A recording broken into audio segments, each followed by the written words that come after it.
Some traditions are written in books, others are carved into stone.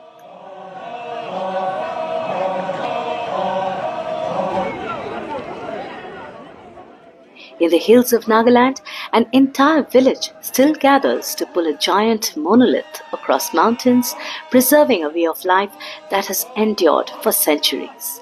Here, strength is measured not by the weight of the stone, but by the spirit of the people who pull it together.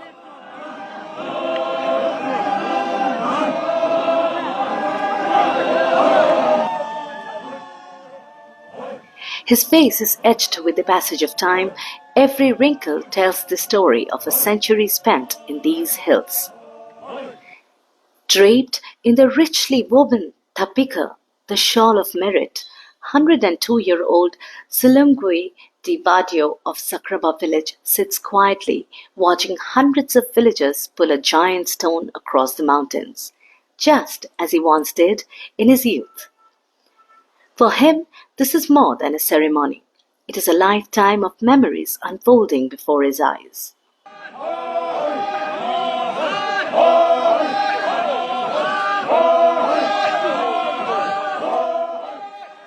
Across the hills of Peak district, the ancient Chakhesang Naga tradition of Kütsü Sü or stone pulling continues to thrive in an age of highways, smartphones and rapid change.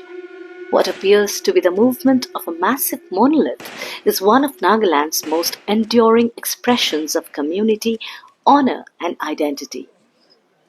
Unlike the great megalithic monuments that survive only as archaeological relics, this remains a living tradition where stones are still pulled, ancient chants still echo through the hills, and an entire village comes together to keep history alive.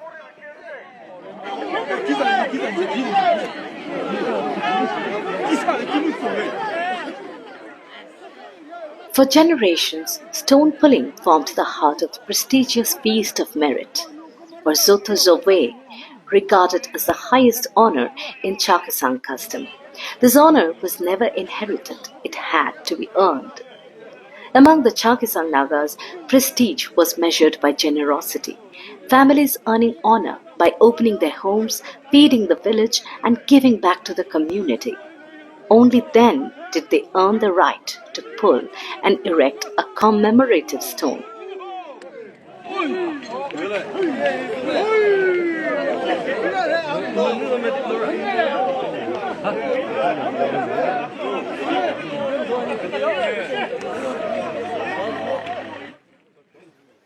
Traditionally, a man became eligible to raise his first stone after hosting the third Feast of Merit.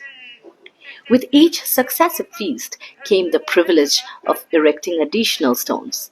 The first two Feasts of Merit also earned both husband and wife the tapika, or shawl of merit, and the cheka, the traditional house horn, symbols of generosity, service, and responsibility rather than birth or lineage.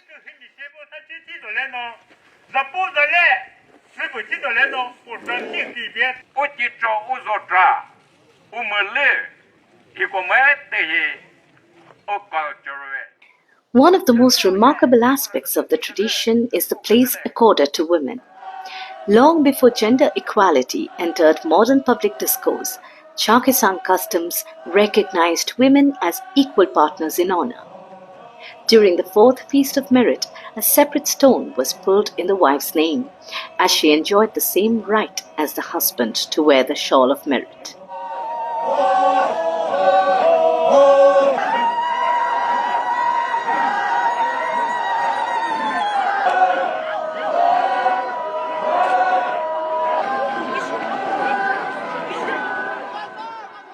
It remains a remarkable reminder that shared honor and mutual respect have long been woven into this indigenous tradition. The ritual itself is rich in symbolism. Elders begin with prayers and traditional rites before selecting a suitable stone from a sacred site, while the date is fixed after consulting omens.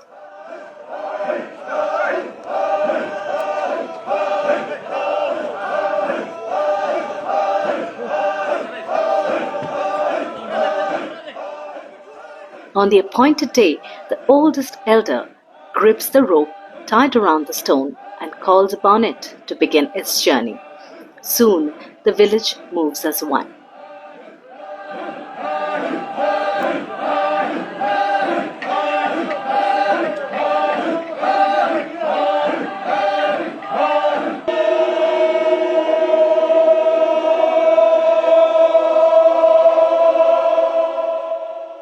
Men, women, children, and elders gather together.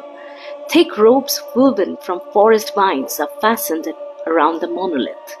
Women and children walk alongside, carrying food and rice bear. Guided by the haunting rhythm of Kuhu folk chants, the giant stone inches forward on wooden sledges. Every pull is synchronized, and every step is shared. When the journey ends, the elder cuts the rope, marks the exact spot where the stone will stand, and the monolith is raised into the earth.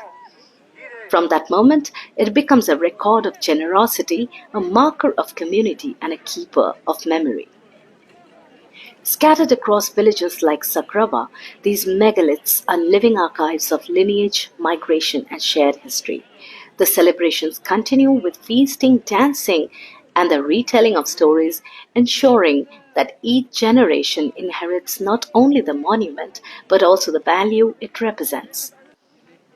Although the traditional feasts of merit have gradually faded, the Katsasa has found a new life. Today, stone pulls commemorate church jubilees, cultural festivals, community celebrations, and important milestones.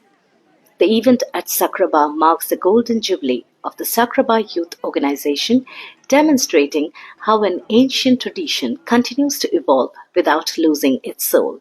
As long as these chants continue to echo across the hills, Katsasa will continue to carry the memory, identity, and spirit of the Chakhesang people into the future.